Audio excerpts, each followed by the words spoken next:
This computer. Okay, so good afternoon. We are really happy to open this meeting. This is the first meeting in the year 2025. Actually, as we said before, it's really a complicated year, but despite of all of this, we are doing it, and especially that this year marks the 80th anniversary to the liberation of Auschwitz and the end of World War II. It's really two milestones that we have to make a lot of activities around them. And of course, this reminds our commitment to remembrance, to do everything that to make lots of researches about it, and to face with all the challenges of the anti-Semitism. Lately, the last year, we have lots of incidents of anti-Semitism, and also for Holocaust researchers. And it's not easy time, but we have to do everything in this challenging reality, because our forum in this challenging reality continues to serve as a crucial space for dialogue, education, and mutual support. I would like to take this opportunity to extend my thanks and gratitude to all the members of the forum for your dedication and commitment. A special thanks to Professor Judy Bauer-Schwartz that unfortunately could not join us today. And she sends her greeting and, of course, her appreciation to all of you for your really activity and commitment. Today, our guest is Dr. Kamil Karski, archaeologist, researcher, museum collection manager at the Plaszow Memorial Museum. Kamil, since 2017, member of the team preparing the commemoration of the KZ Lager Plaszow in Krakow. His research fields covers the material remains of the World War I and World War II, including the Holocaust. In his work, he mainly uses the range of archaeological tools, and this helps to bring such lectures to us, because you are doing, how can I say, in my point of view, holy work. From 2022, he is involved in a project carried out by the Central Museum of Prisoners of War, Lemsdorf, and Archaeology of Memory. Subject of lecture today is KZ Lager Plaszow Memorial Museum, Memory and Museum in Contemporary Krakow Landscape. Thank you very much, and the floor is yours. Thank you very much. So I'm really honored to open the forum meetings this year. And I recall our first meeting. It was, I think, 4 years ago when I have a lecture with Dr. Zabitowski from Krakow Municipal Museum. And that lecture, I introduce you in some archaeology about the process of understanding the memorial site, how it looks today, but it's really challenging, right, landscape. While I would like to show you something more about the process of investment, construction of the memorial, because right now, yeah, we are under the really important time, because probably next year we will open the next part of our permanent exhibition. So last year in March we opened an open air part of our concept. But starting from the beginning, I would like to give you some glimpse into the history, about the sources, and about the activities of my institution, my museum, because starting from 2021, we are a separate museum founded by the Krakow municipality and co-managed also by the Ministry of Culture in Poland. So we are like half in half, co-financed and half regional and in the state level as well. So the really basic informations that are still important and crucial in understanding the history of the site. So in the beginning of it was created as a small labor camp in the end of 1942, especially for the Jews from the Krakow ghetto. And the German authorities decided that about 5 to 6 thousand of people crucial for the economy will be resettled from the ghetto in Podgórze, about 2 kilometers far away to the Krakow suburbs when the new camp, new site was constructed in the area of two Jewish cemeteries. But this assumption from 1942 was absolutely different when we compare the state of the camp from the beginning, from the half of 1943 and half of 1944, because we know that at one time, at the peak moment of the camps existing and operating, more than 20,000 of people lived behind the barbed wire. And right now we can only estimate the number of prisoners. It's about 35, maybe few thousand more people who's passed through the camp's gates. We also know that in the beginning it was some barracks, not a lot of them, but in the 1944, in the half of this year, more than 200 of different structures were in the camp's area. And right now, when we are working with this landscape in context of the municipal landscape, Plaszow right now it's recognized as a historical monument, but only in 2002 the decision was made. Right now, it's also recognized as a war cemetery, as a whole preserved camps area. When we are talking about the history and about preparing the exhibition, some sort and absolutely crucial sources for us are pictures. Right now, we know more than 250 pictures taken inside the camp. Um, Most of them are authored by Raymond Teach, who was a manager. He was a civilian of sailing company operating in the camp. And as well, most of the collection is widespread among three different institutions. So, of course, the Yad Vashem, United States Holocaust Museum, in Washington, and also Institute of National Remembrance. Some of pictures are also owned by the Gerard Madrich, the son of Juliusz Madrich, who was a director and owner of sewing company, and who also shared his sources with us. But we also preparing the queries and research in all possible sources, and this picture on the left is absolutely unique. You are probably the first people who are able to see it, because I think it was 3 weeks ago.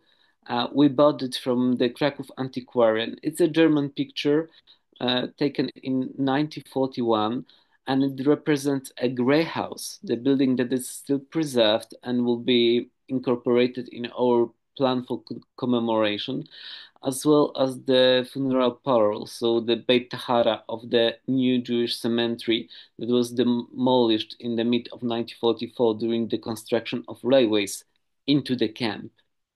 We also made some queries in unobvious sources, like for Tepan, the colleague of us who is working with museum team only few months, collected really interesting and valuable pictures from the Krakow ghetto, from the social archives of Hungarians for Tepen.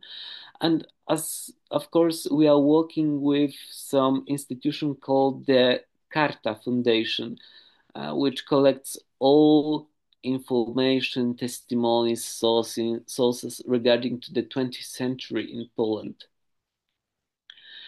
And when we started our work, something really important and crucial for us was working with sources, because in general, most of the camp archives were destroyed.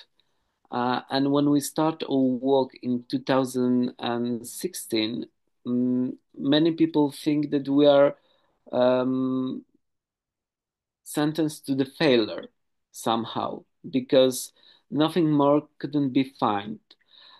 Nevertheless, we found a lot of sources. So we researched once again the International Tracing Service. Once again, we collected information from the Institute of National Remembrance. And also we make some kind of public call for collecting all the testimonies and the memories. And in this center of this slide, I put a really interesting letter that we collect as the museum. It's of course informal letter wrote by the Polish prisoner Anna Stanisławska to her mother and smuggled outside the camp by some force worker from Baudienst.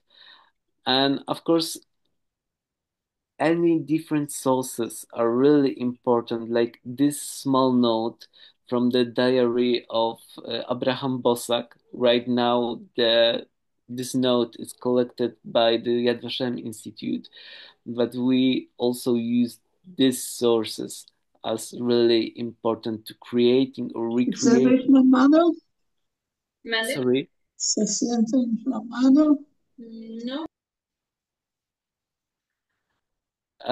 So they are also really important source for us to get know the detailed history of the camp.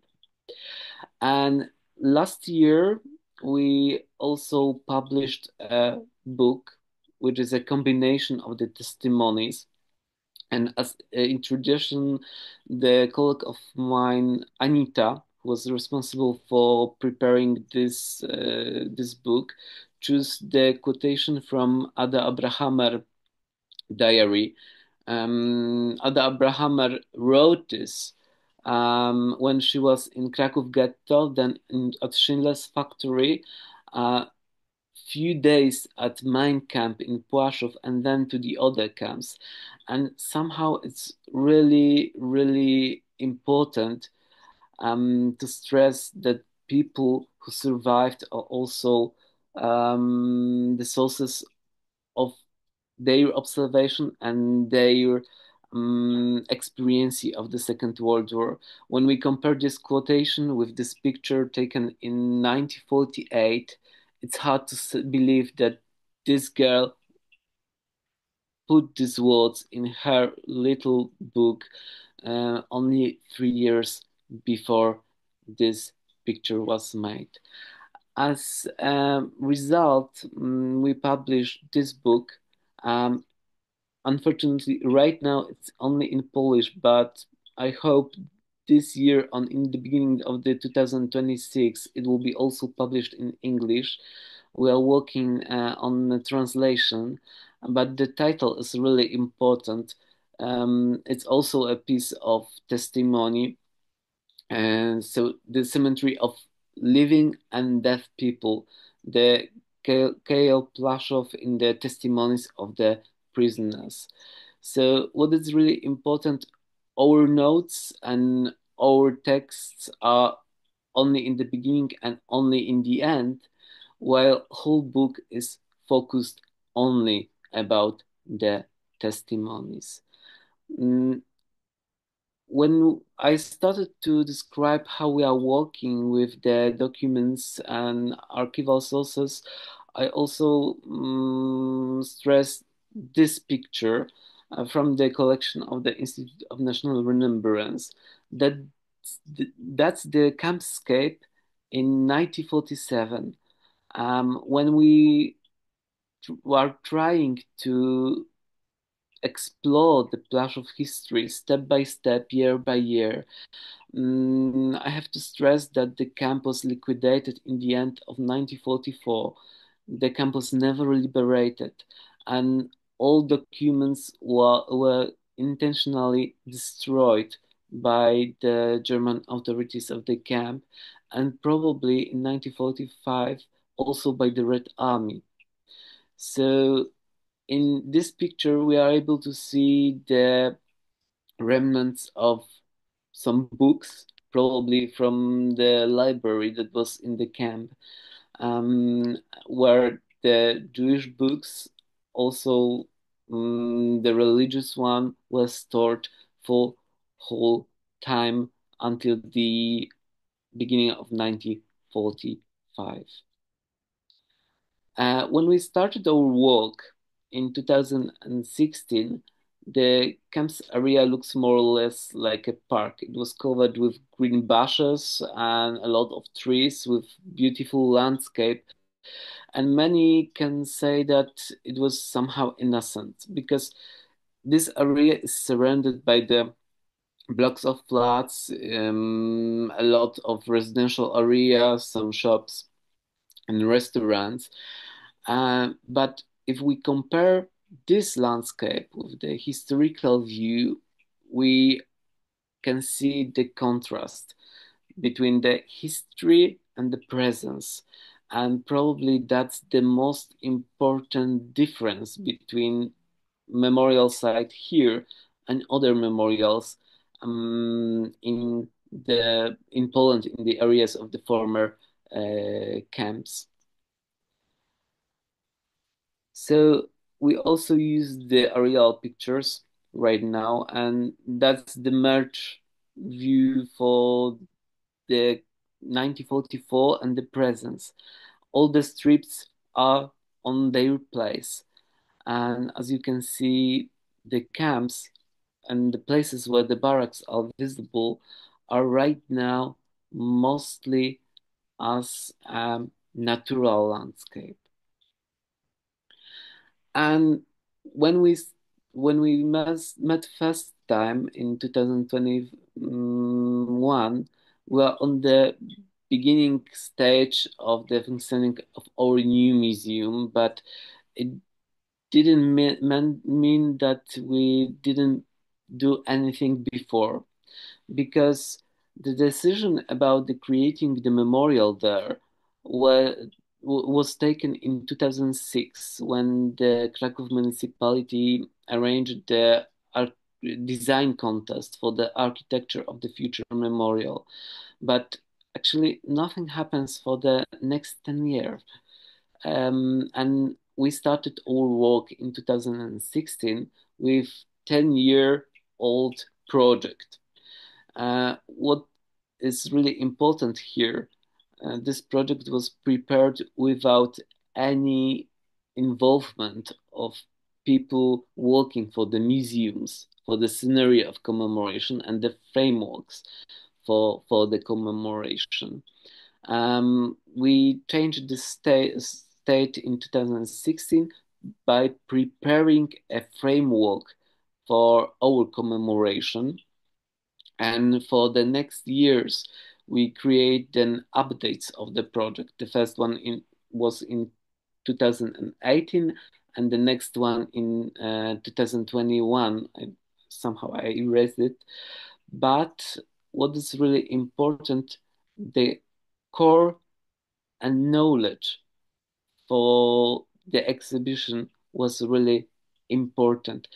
At the same time, we conduct the archaeological surveys and we worked with the archives and still working with them, collecting all pieces of information. Nevertheless, in 2019, some cons voices appeared, usually by the peoples who were afraid of the future museum and changing the natural landscape of this memorial. And for that reason, in 2019 and in beginning of the pandemic, we participate the public consultation with the stakeholders. It was not really easy experience, but I hope it was valuable for both sides, for the museums employee and for people who were able to talk with us about the memorial frameworks, about the working of the museum, and especially about everything what and everyone who we want to commemorate and why this museum and the exhibition are important somehow in um, for Krakow residents, but also for other visitors. In 2021, we announced a design contest for exhibition only, mm, but it was a failure. Uh, for that reason, 1 year later, we announced the second design contest, and right now we are working with the with the designers who won that and that competition. And I think that the result of this work is really valuable. And in the end, I will show you some visualizations of our idea of the project.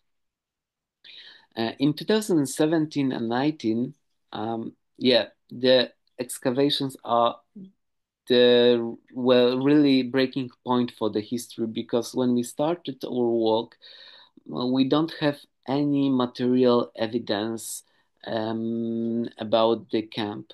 We got a lot of testimonies of the written sources, but unfortunately, we don't have artifacts that we would like to show in our exhibitions. Um, we excavate only 0.2% of the camp's area from the August 1944, so from the time when it was the largest, and we collected about 13,000 of artifacts. Some of them are the personal belongings. Some of them refers to the activities of people who lived and struggled in the concentration camp, like hygiene and caring for the body, like combs, toothbrushes.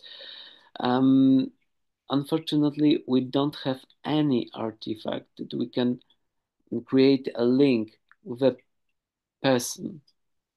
They are still without the names, and all those rusted and usually destroyed items are somehow witnessed by themselves. Archaeology is really interesting, and as you probably know, in Sobibor and elsewhere, is used for documenting and researching the memorial sites and area, and it has really great impact of the visitors, because somehow the story meets the physical evidence of the past, and we will also want to show that in our exhibition. What is really important in our project is, of course, a digital archive, because, as I said, we are working with the sources from the other institutions. We are unable to collect the original sources, so we decided to create the archive open for everyone, for all people interested. Right now it's in Polish and in English. We know that we would like to rebuild it in the future, for example, by adding some database about the people who were buried in the Jewish cemeteries before the Second World War, or before 1942, when the cemeteries were destroyed by the camp's facilities. And right now we know the names of 11,770 people. I can estimate that about 5,000 are in our sources, and we are working with volunteers and some people making some practice from the history, and also we made records and filled up our archives by ourselves. But the whole museum team is only 12 people as far, including the account manager, the woman who's responsible for the construction of the memorial, our IT guy, and all the others. So I hope that in the future we'll be able to focus more on this particular issue, which is crucial for our memorial.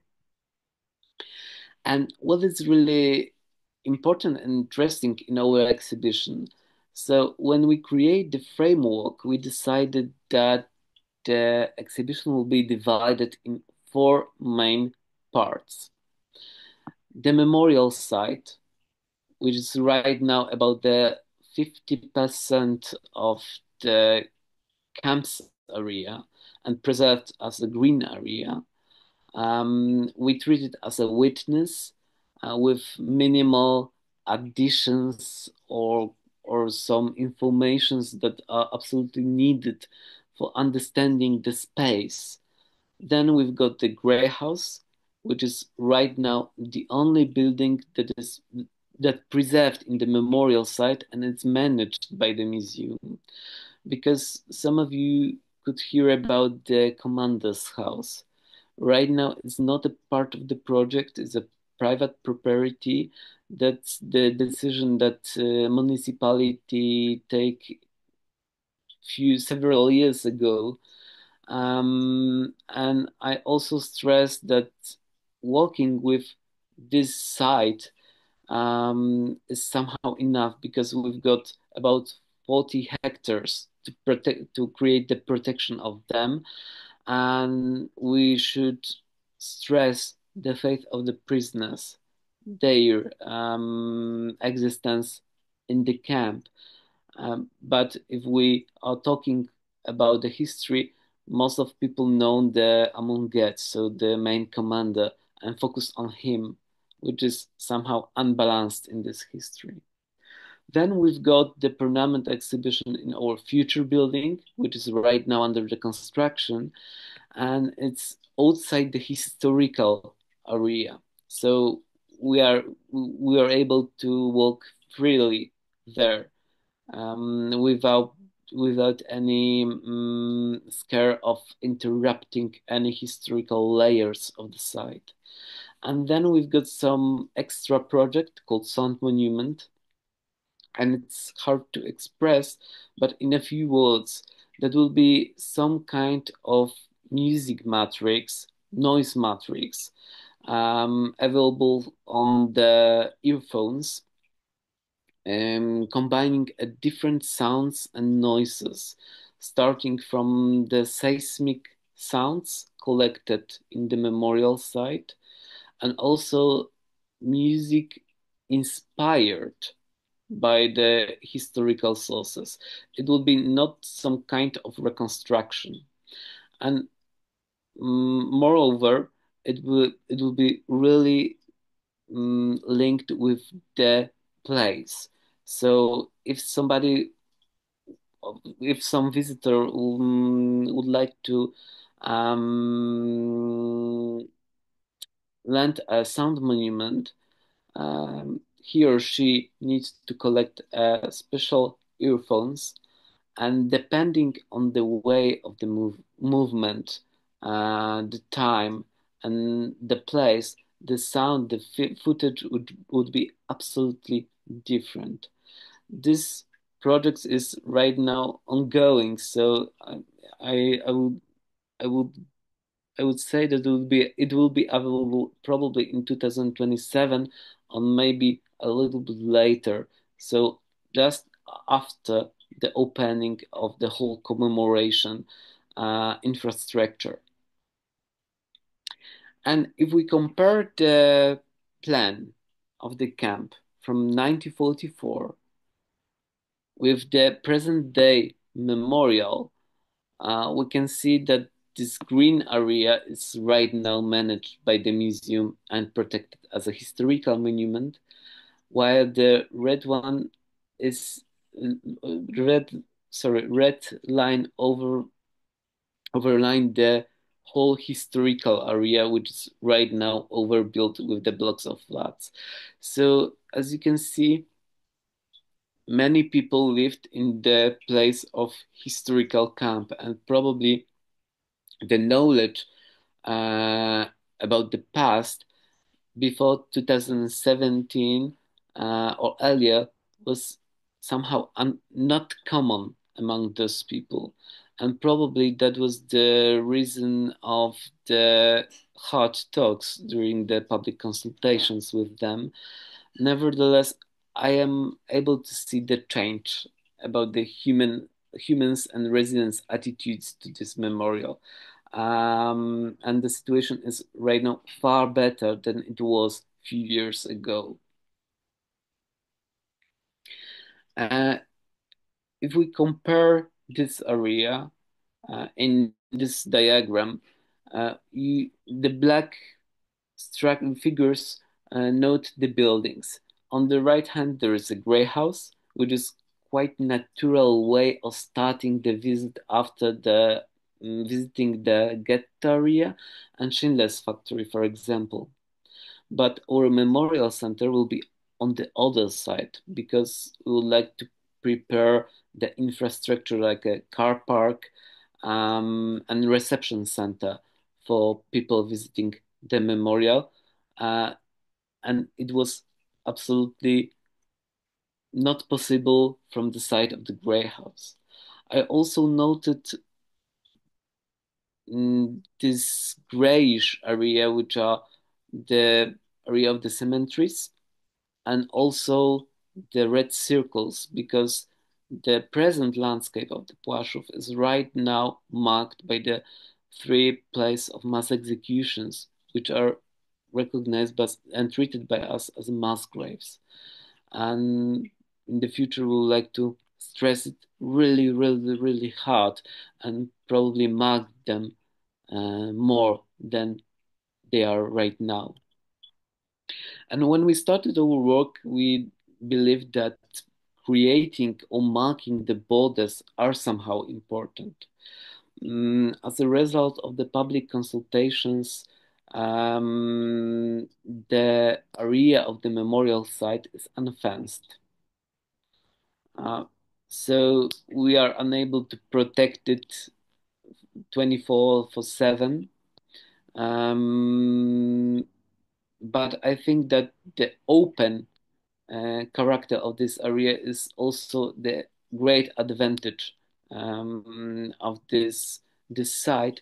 But we put some pillars creating the lines along the borders of the memorial site, and as you can see, they are in some shape somehow similar to the tombstones. In the future, we will also would like to put the information that that's the border of the memorial site, which needs more respect than the area outside of it. We also marked the area of the cemeteries with the concrete slabs, and somehow similar. They are possible to get in by anyone and any time. But after the 80 years, once again, we put those borders in the landscape.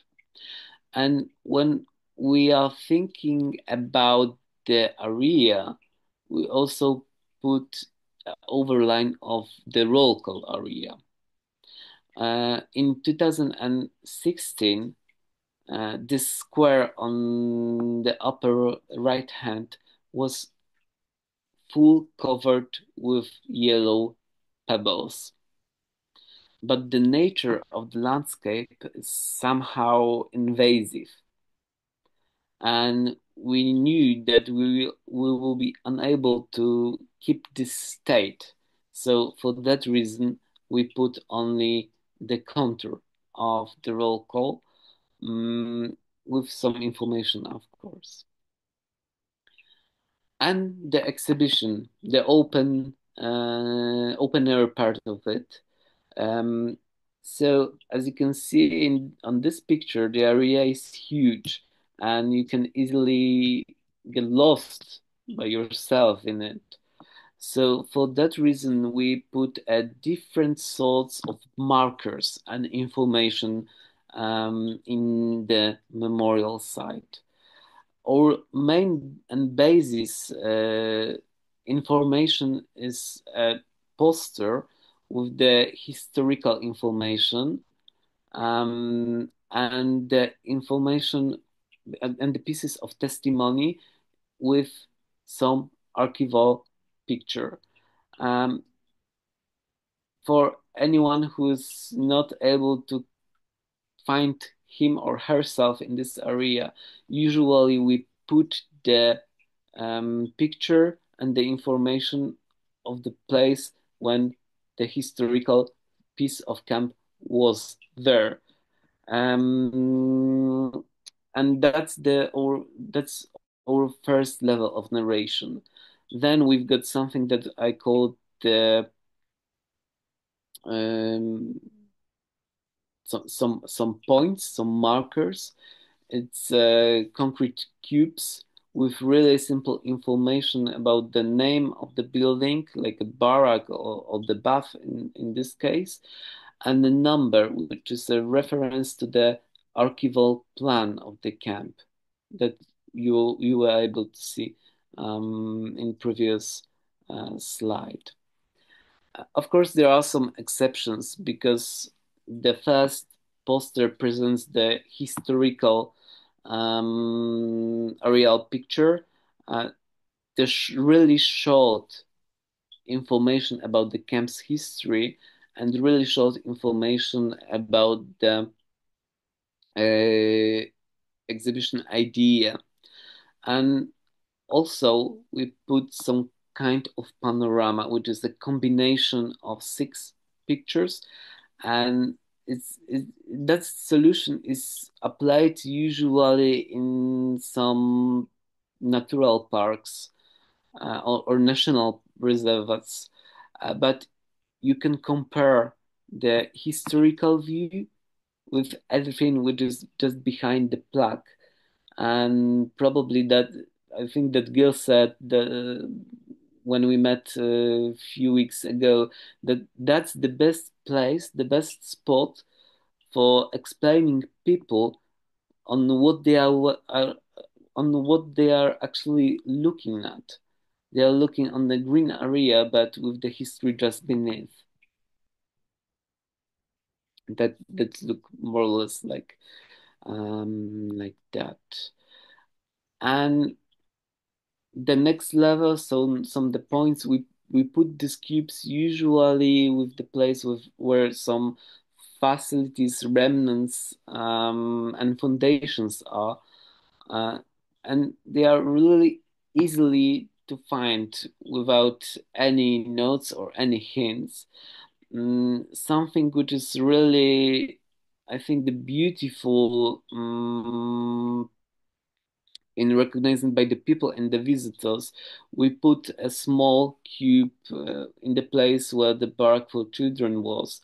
And usually during the summer or even during the winter, we observe how people left there some flowers, candles, or the stones as their behavior for strengthening the memory about the place and faith of the children inside the camp. And then we've got the lower, literally lower level of narration. And so we've got 3 installations that I called the archaeological window.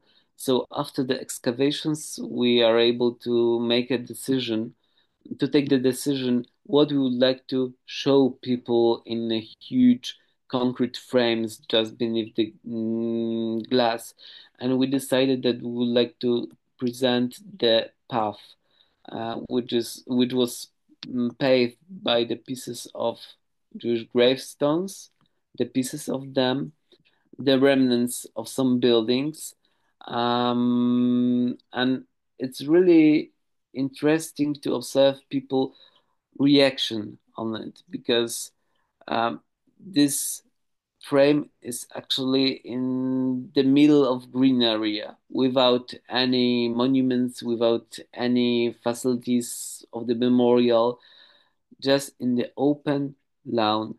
And people are really interested in finding this spot on the map, and also are really involved in the discussion how the traces of the camp preserved just beneath the ground level. And finally, we've got also the bronze cast. Many can ask why we decided to make a bronze cast of a huge monument of Nazi victims. So the reason and answer is quite simple, because we would like to make a possibility to find this area for the blind people.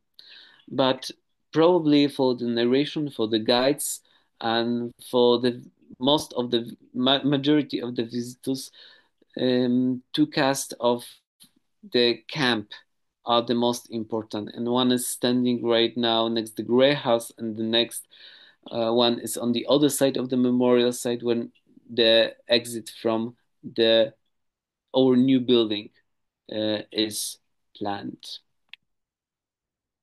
And finally, we've got some plans for the future.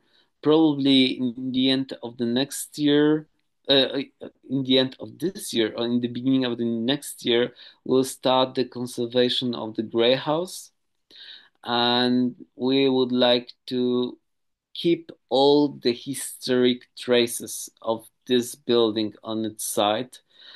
Many people, I think, will be shocked because we want to put back the red roof as it was before the Second World War and during the camp's operation. But as you can see, the structure won't be changed dramatically. We would like to add a lift for disabled people and for the old people, for anyone who would like to use it. But it will be on the facade which is not visible actually for the people. So we would like to not, we want, we would, sorry, once again, we don't want to change the structure and the appearance of this building as well. And then we create some kind of square that will be the place for working the groups, to explaining an introduction, make some introduction to the site. So for that reason, a lot of banks will be possible for anyone. In the inner exhibition, we'll focus on the testimonies. The Grey House is a historic building. The space is rather small, so we would like to focus on personal stories without or with minimal addition of the curator's words. The exhibition will be on the ground floor and in the basement, which are really important in camp's history, because in 1943 and 1944, the cellars were used as a inner camp prison somehow. On the right hand, just below, you can see that we would like to show people how the small cellars called the bunkers, or stójka in Polish, actually were on this site, with the site where the only small traces are visible. And finally, our new building, which is outside the historical area and right now is under the construction. Mm, it would be somehow stuck in the ground. And moreover covered with the ground, so it it will be non-invasive part of this memorial landscape. Only a facade will be covered with a limestone, so the stone that is typical for this area. And I hope that will be a really interesting because of architecture and design solutions that are applied right now in the construction, because somehow similar to the Auschwitz memorial, the main exit to the memorial site will be via tunnel just beneath the main street, which is along the border of the memorial site. So that's the main view, and that's our solution. So there are two floors. The red area is an open hall for the permanent exhibition. We would like to arrange some library and offices on the first floor, while the ground floor will be for the most of the visitors. So the basic information, some cafe, and of course toilets, which are absolutely crucial because we estimate that usually visitors spend about 2 hours on the area just making a circle, visiting first the memorial center, then going to the Grey House, and then going back on along the other path. And that's the picture from yesterday, actually. As you can see, we start the construction of the tunnel right now. The part of the building is even covered with the final roof. And we estimate that probably in the beginning of the next year, the construction will be finished, and then we will need about 1 year or maybe a little bit less for preparing the exhibition inside the memorial center. And the exhibition there. So the exhibition is quite simple, and like on the other parts of this memorial, we've got a different levels because mm we think that the memorial center will be usually used by the guides for the groups and people who are absolutely out of the history of the Plaszow camp. So for those people without any knowledge, the first level would be probably enough. We've got five curatorial texts with about 1,500 of characters each. So you need about 15 minutes to read all of them and to get a really basic frame for knowledge about this camp. Then we've got the second level, because on this open area, we would like to show all the archaeological artifacts accompanied with the pieces of the testimonies, once again with a focus on the victims and survivors. And then we've got the third level for people who are really curious about the history and they feel the lack of their knowledge. And in a really long box, almost along for stretch from for a whole exhibition, would like to present the documents, the blueprints, the extra informations, mm, which will be a context for the existence of the camp. And of course, we've got the space for reflection. So, what is really important on this exhibition, we would like to also present the after-war history. And that's our idea.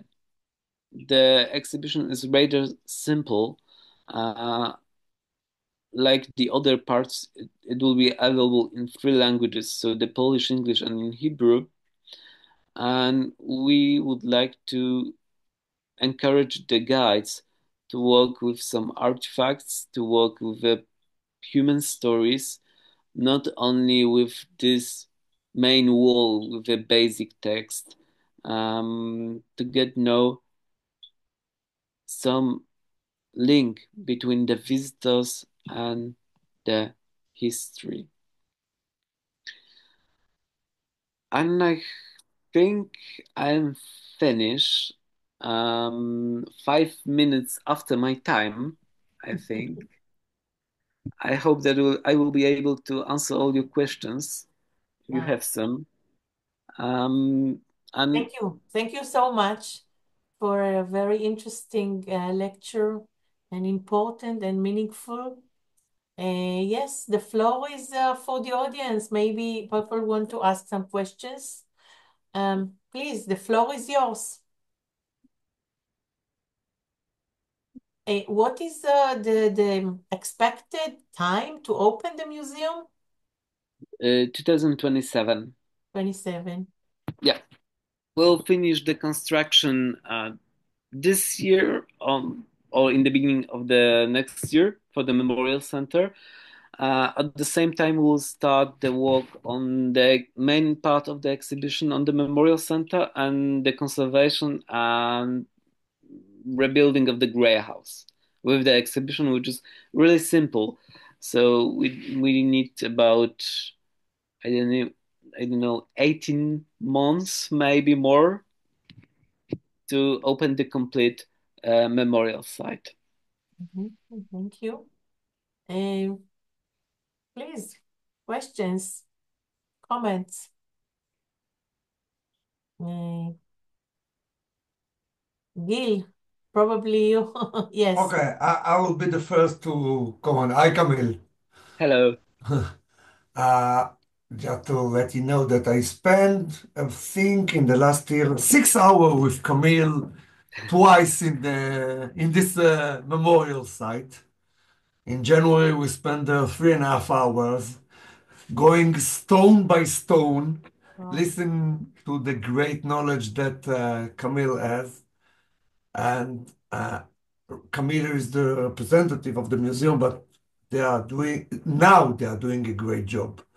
Uh, Before the COVID, in many times I avoid visiting Plaszow because of the traffic, get Mhm. off the bus going only to the monument. Uh, so we decide to skip it. We drive by, show them the monument, say a few words. But what Camille present us, uh, it's amazing and it's worth visiting, not worth, must visiting site for us, for everybody. Even now, even without the museum, the Mhm. open air museum that they create, that they mark. Uh, and Camille, I'm going to be there next in Sunday in a week and a half with a group, Okay. of course. So So go to the memorial center because we start actually building that tunnel on the memorial I site just saw in the it. beginning I of saw this it, but it week. won't, it won't be important to our audience, but for our student. But now, Warsaw is a must-see site, really must-see site. An amazing job you done there. Thank you. Thank you, Gil. It's very, your comment is very important, really. And do you think about seminars for teachers? Yeah, right now we announced fourth edition for the guides. Mm-hmm. Um, because un until the time when we will be on the site, we are unable to work with the guides. So Mm-hmm. everything what we can do is create the seminars and probably sorry, I know that seminar will start on the March and end on the April, but probably on the September and October we would like to make some seminars for the teachers. Great. So everything that you have, you can send us, and Yeah, I will publish it among our forum members great. because it's really, really important. And Lucas from the embassy, as I mentioned, he was the matchmaker, and we can think about something doing together with Mm-hmm. the directors of museums and scholars and teachers to present the wonderful Mm-hmm. work that you are doing. Really, it's really, really interesting, especially. Um, Anyone would say more, a comment? I see we have Professor Elitzur, which is an expert, one of the most famous experts over the world in the subject of Poland, of Jews in Poland. So, Eli, maybe you would like to, no, just open your microphone. Yes. Yeah. I was duly impressed by the lecture, and I had been in Plaszow many, many years ago. And at that time, it was more a place to see and not to understand. Mm-hmm. And since then, of course, after all your efforts, it will become something that people will learn, people will understand. It will be much more than the movie about the Mm-hmm. Schindler List. And I have nothing to say but congratulate you for your efforts. For from the methodical point of view, the usage of archaeology in order to understand things that happened just 8 years ago. So just cheers up. Thank Thank you. you. Thank you very much. Thank you. Anyone else? I see Avital from Mexico is here too. And Dr. Batya Brutin, which is an expert in art and museums. Batya, would you like to comment? Okay. Uh, okay. So, yes, Batya. Kamil, Hello. of course, hi. Of course, congratulations, as everybody said. And I remember the first steps Mm-hmm. because I was somehow part of it. And I think that the solution of green museum, we should say, because it's a Mm-hmm. new type of museum. I think that the solution between the inhabitants and the museum created the Green Museum. Mm-hmm. I'm a little bit concerned about it because it's not close, and we experience even today some reactions from the public there. So Yeah. the museum must be more maybe precise about the memorial site, and you know what I'm Yeah. talking about. But otherwise, I think that the connection that you made with all points Mm-hmm. was absolutely scattered all over is marvelous. I think now we can visit the site and understand what's going on there. And especially the texts and the pictures.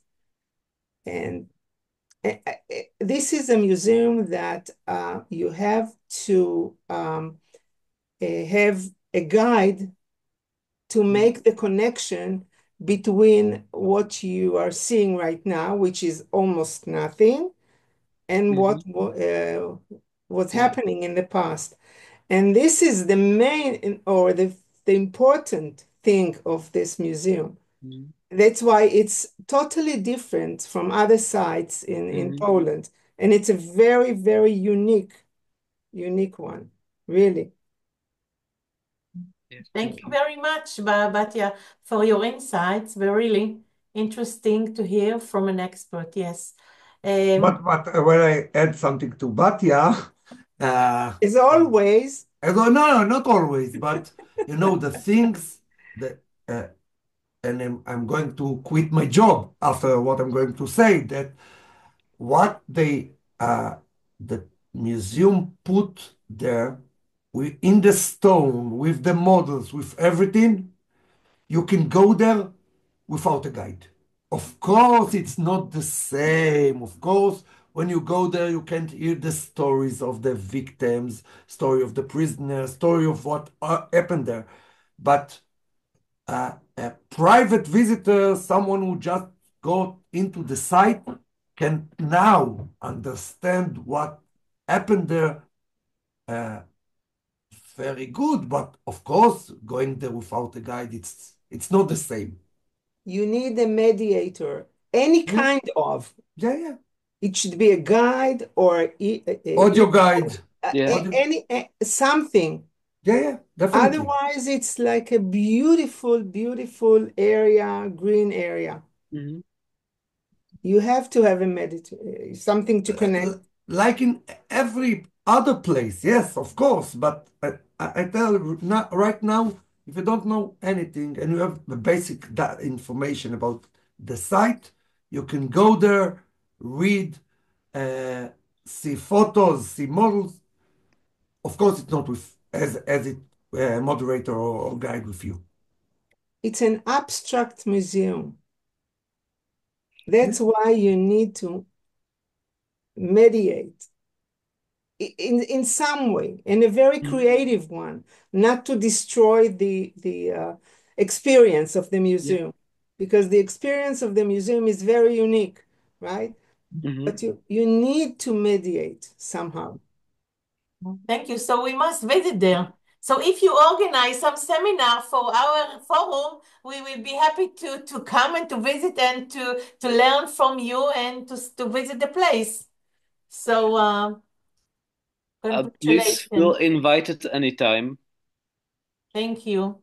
Worth coming, worth Yeah. coming. So we'll do it. We'll do it. So thank you everyone who participated today in this meeting. And thank you again, Kamil, for really Thank you. amazing lecture and interesting. So really open us a window for thinking and to come really of our will, encourage our will to visit the museum. Yeah. And good evening, everyone. It Thank is you. recorded, so more people could enjoy from this lecture. So good evening. Greetings to everyone. Greetings. Yeah. Thank you. Thank you. Thank you. Thank you. Thank you. Bye-bye. Bye. Bye. Thank you. Bye. Bye. Bye.